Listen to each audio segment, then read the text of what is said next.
Olá, professores, tudo bem? Hoje nós vamos falar do livro Avaliação Mediadora, uma prática em construção da pré-escola à universidade, que é da professora Jussara Hoffmann. Foi um livro editado em Porto Alegre pela editora Mediação. O exemplar que nós vamos ter como referência é da 35ª edição, em 1998. Por que essa obra é tão relevante no universo do professorado hoje? Porque ela é referência em concurso público. Porque a Jussara Hoffmann, por meio dos seus estudos, ela se tornou uma referência dos estudos em avaliação. Então, por quê? Vamos ver o perfil da Jussara Hoffmann. Ela é graduada em Letras pela Universidade Federal do Rio Grande do Sul em 74, mestre e doutora na mesma área, que é letras, atuou desde jovem como professora, coordenadora pedagógica da rede pública e privada de Porto Alegre, quer dizer que é uma pessoa que tem o conhecimento do processo escolar e também do universitário, porque ela foi docente da PUC do Rio Grande do Sul e da Universidade Federal do Rio Grande do Sul entre 1986 a 97. Atualmente, vamos dizer, a pesquisa que fizemos neste ano sobre ela é que ela é diretora da editora Mediação, responsável pela seleção de obras, projeto editorial, revisão técnica, com mais de 150 obras editadas. A Jussara também é consultora educacional em escolas e universidades do país e do exterior. E nesse sentido, como a avaliação ela é entendida pela Jussara? Ela é entendida como uma atividade que faz com que o aluno seja instigado a desenvolver o seu processo cognitivo. Mas o que a maioria das escolas, juntamente com os seus professores, perpassam é o processo avaliativo como um sistema classificatório de ensino de qualidade. Então, nós vamos ver que a Jussara, em 1998, talvez hoje um contexto um pouco diferente de avaliação, uma visão um pouco mais atualizada de avaliações externas, ela faz uma crítica à maneira como as escolas entendem a avaliação.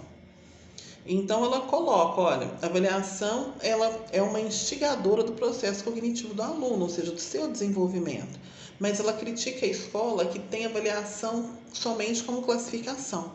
Ou seja, quem tem as notas mais altas, as notas mais baixas, quem vai entrar no vestibular, na faculdade ou não. Então ela faz essa crítica, a avaliação não é isso para ela. E a avaliação sozinha, ela não tem condições de mensurar a qualidade do ensino. Porque o ensino, por isso que eu falo, nos dias de hoje, em 98 era um processo de transição dessa mentalidade, ele parte da avaliação, porque a avaliação ela nos dá indícios daquilo que aquele aluno sabe e daquilo que precisa ser desenvolvido com ela. Mas nesse processo de final dos anos 90, ela ainda apresenta uma dura crítica quanto à maneira de se conceber e de se realizar a avaliação. Então, a Jussara ela argumenta que esse tipo de prática acaba dificultando o alunado, porque tal metodologia ela se torna um fator excludente que qualifica e desqualifica o aluno. Ou seja, esse desqualificar é o foco naquilo que o aluno não sabe, ao invés de ter o foco naquilo que ele sabe e investir naquilo que ele desconhece. Então, ela até levanta alguns argumentos que a sociedade usa para ter a avaliação da forma como é, classificatória. Primeiro, a exigência dos níveis externos de aprovação, eles são dificultadores. Então, nós temos aí IDEB, que é o Índice de Desenvolvimento da Educação Básica, no estado de São Paulo, SARESP, cada estado tem um equivalente ao seu sistema de avaliação, que no estado de São Paulo é o SARESP.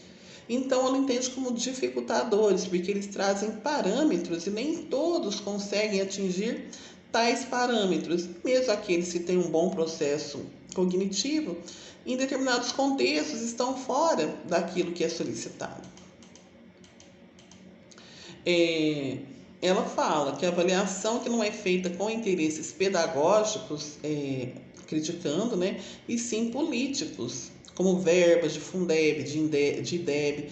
Então, ela faz essa crítica dessa avaliação que ela não tem foco no aluno, na criança, mas sim no repasse de verbas, por exemplo, no reconhecimento profissional do professor a partir de avaliações.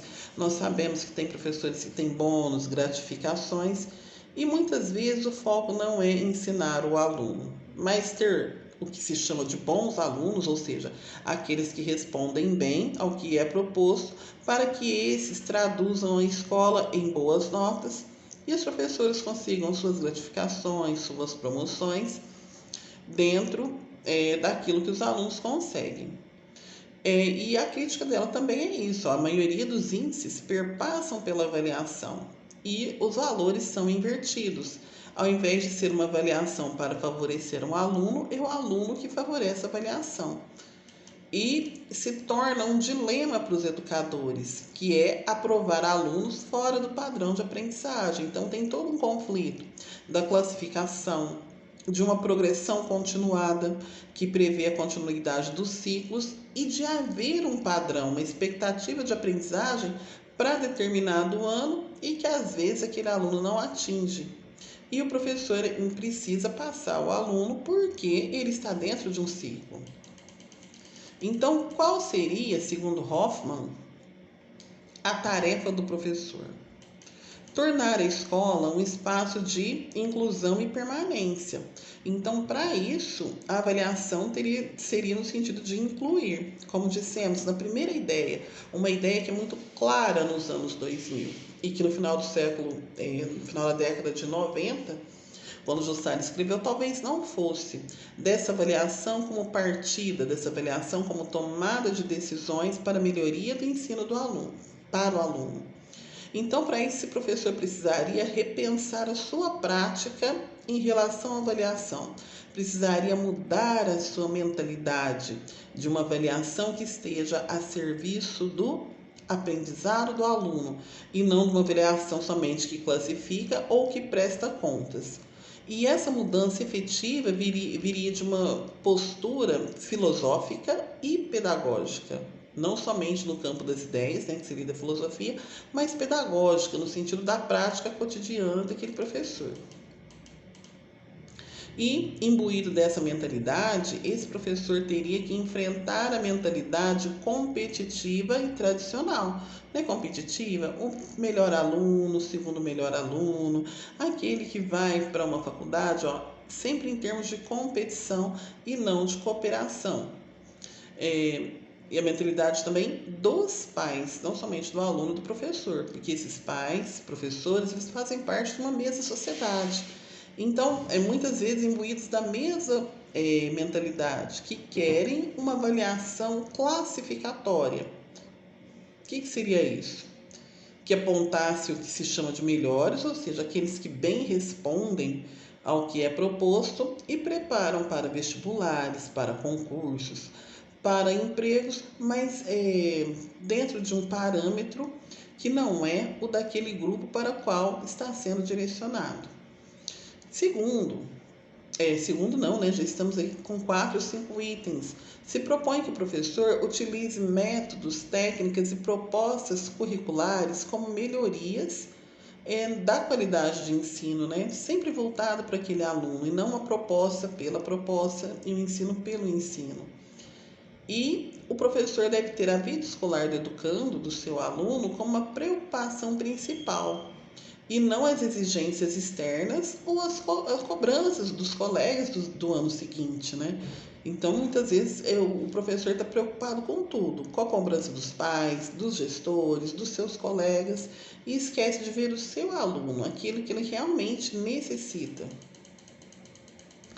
Aí, ela mesma usa uma referência de um outro grande autor que trata de avaliação, que é o Cipriano Lucchesi. E o que o Cipriano fala de tudo isso, né?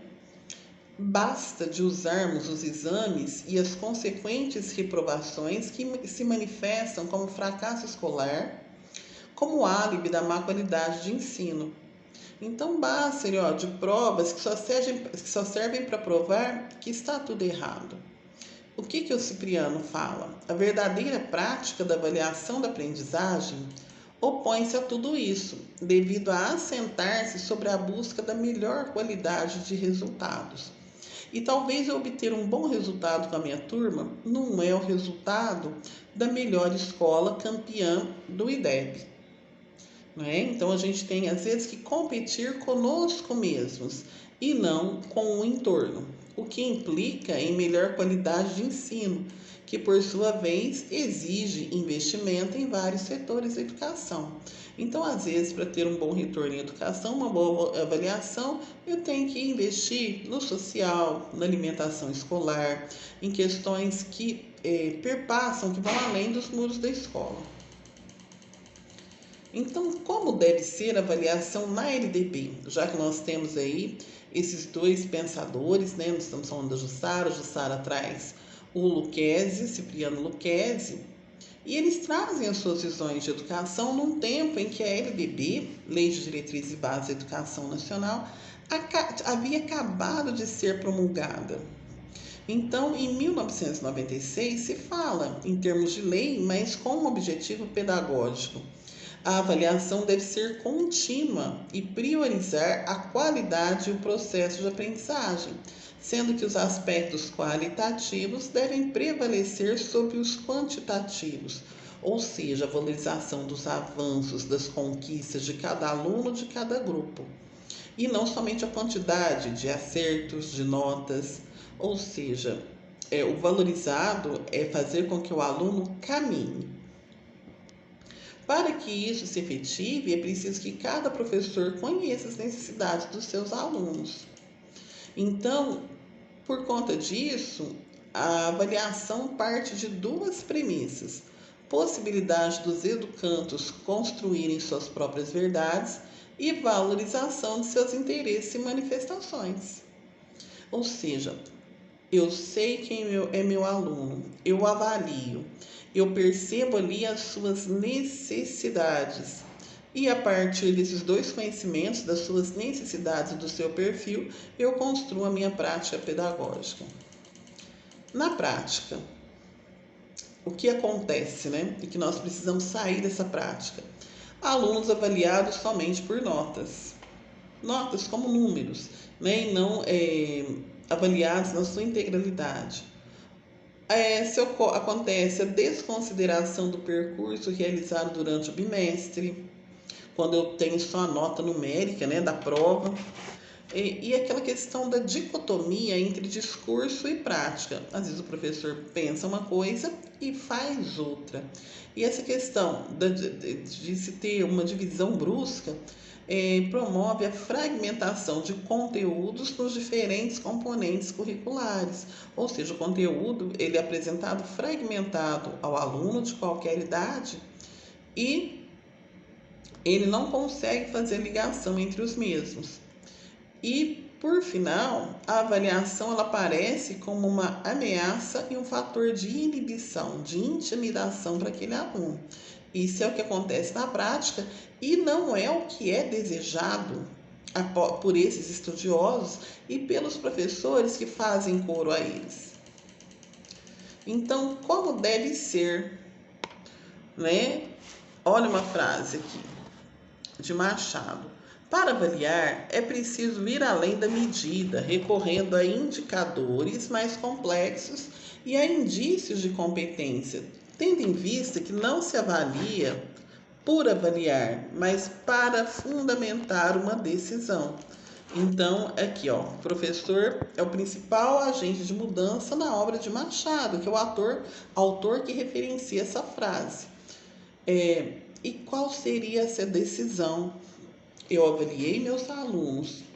Suponhamos que eu dei ali uma aula de matemática de porcentagem. A maioria pegou bem a ideia de porcentagem. Eu sigo em frente, eu aplico situações de problema, eu trago para a vida cotidiana. A maioria não aprendeu. Talvez eu tenha que voltar em conceitos da divisão para que eles possam aprender a porcentagem, conceitos da multiplicação. Ah, mas tem o conteúdo do bimestre. Mas não adianta eu atropelar o conteúdo do bimestre se o meu aluno não desenvolveu um conceito fundamental. Então, aqui, ó, como a educação pode transformar a sociedade através assim, da simples análise desse conceito de avaliação. É preciso um trabalho de autotransformação do professor para compreender de modo crítico as relações entre a prática social e a educação. O trabalho escolar formativo fica comprometido se não leva à assimilação crítica das contradições sociais. E uma dessas contradições é a avaliação. Será que eu uso a avaliação para promover esse aluno no sentido de melhorar os seus conhecimentos, a sua autonomia, ou eu uso essa avaliação somente para reforçar aquilo que ele não sabe e talvez reforçar um lugar social desprivilegiado para os mesmos sempre? Fica o questionamento para o professor a partir da leitura da obra de Jussara Hoffmann. Muito obrigada.